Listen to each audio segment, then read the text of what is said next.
સહાજ news. ચોમાસાના fishing પ્રતિબંધ દરમિયાન જાફરાબાદ કોસ્ટલ બેટમાં બોટ રિપેરિંગ અને રિનોવેશનની કામગીરી પૂરજોશમાં.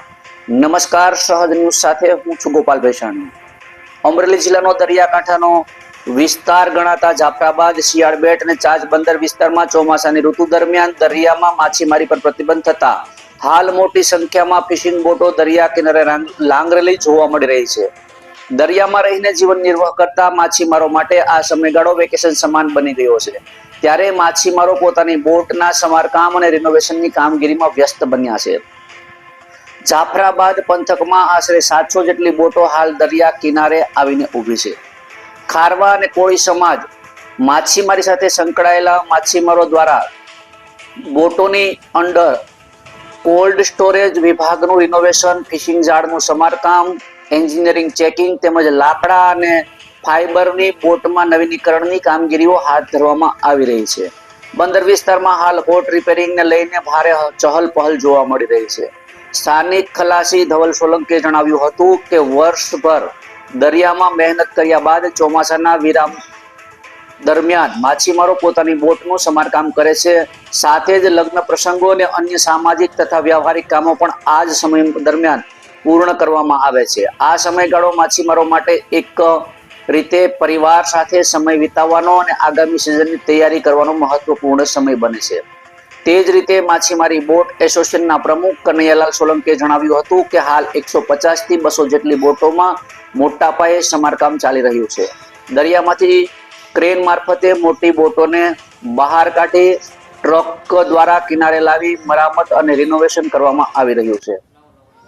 સરકાર દ્વારા દર વર્ષે 15 ઓગસ્ટ બાદ માછીમારી માટે મંજૂરી આપવામાં આવતી હોવાથી તે પહેલા તમામ બોટોને સંપૂર્ણ રીતે તૈયાર કરવાની કામગીરી કરવામાં આવી રહી છે. હાલ જાફરાબાદ બંદર વિસ્તારમાં બોટ રિપેરિંગ, ઝાડ સમારકામ અને નવી બોટોની તૈયારીઓથી ભારે ચહલ પહલ જોવા મળી રહી છે. આગામી 15 ઓગસ્ટ બાદ ફરી એકવાર દરિયા કિનારે લાંગરેલી બોટો દરિયો ખેડવા નીકળશે અને માછીમારી વ્યવસાય ફરીથી ધમધમતો બનશે તેવી આશા સેવાઈ રહી છે. રિપોર્ટર સંજય વાઘેલા, સહજ ન્યૂઝ, અમરેલી. માછીમારો શું કરી શકે અને શું આખી પ્રોસીજર હોય પછી ક્યારે બોટ શરૂ થવાની છે? સરકારના નિયમ પ્રમાણે 1 જૂનથી 15 ઓગસ્ટ સુધી માછીમારી માટે બેન્ડ પીરિયડ છે. આ દરમિયાનમાં બોટો ક્રેનથી ઉપર લેવી, જાળો રિપેરિંગ કરવી, બોટોમાં કાંઈ નાનું મોટું રિપેરિંગ હોય, રિપેરિંગ કરવું, એન્જિનમાં રિપેરિંગ હોય, આ બધું વર્ક આ સમય દરમિયાનમાં થાય. અને એ પછી અમારે ચોમાસામાં લગ્ન ગાળો હોય. અમારે માછીમારોને વધારે પડતા ચોમાસામાં જ લગ્ન થાય, એટલે આ વ્યવહારિક કામો, લગ્ન પ્રસંગો આ બધું કરવાનું થાય. આપણે આ બંદરમાં કેટલી બોટો છે ટોટલ? આપણે જાફરાબાદ બંદરમાં 700 બોટ અને બાજુમાં પછી રાજપરા નવા બંદર એમાં 700 ઉપર, એમાં 2 બંદરો થઈને બોટો છે. એટલે નજીકમાં આપણે રાજપરા શિયાળ બેટ છે, એની બોટો અહીંયા લગભગ 101 બોટ અહીંયા ધંધો કરે છે. અને હાલમાં અત્યારે માછી વેકેશનમાં કામ શું કરે છે? વેકેશનમાં મહત્વના કામમાં રિપેરિંગ, બોટના બધા રિપેરિંગ હોય. કેમ કે 10 મહિના સુધી ધંધો કર્યો હોય તો અત્યારે બોટમાં નાનું મોટું રિપેરિંગ હોય તો રિપેરિંગ માટે કામ કરે. એમાં કલર કામ છે, પછી જાળો નવી બનાવવી, જૂની જાળો રિપેર કરવી. આપ જોઈ રહ્યા છો કે અત્યારે આ માણસો ખલાસીઓ છે એ જાળ રિપેર કરી રહ્યા છે. હાલમાં તમે ખલાસી છો અને અત્યારે તમારે વેકેશનના કામમાં શું તમે કામ કરો? વાત કરો નાખી. મારું નામ ધવલ સોલંકી છે.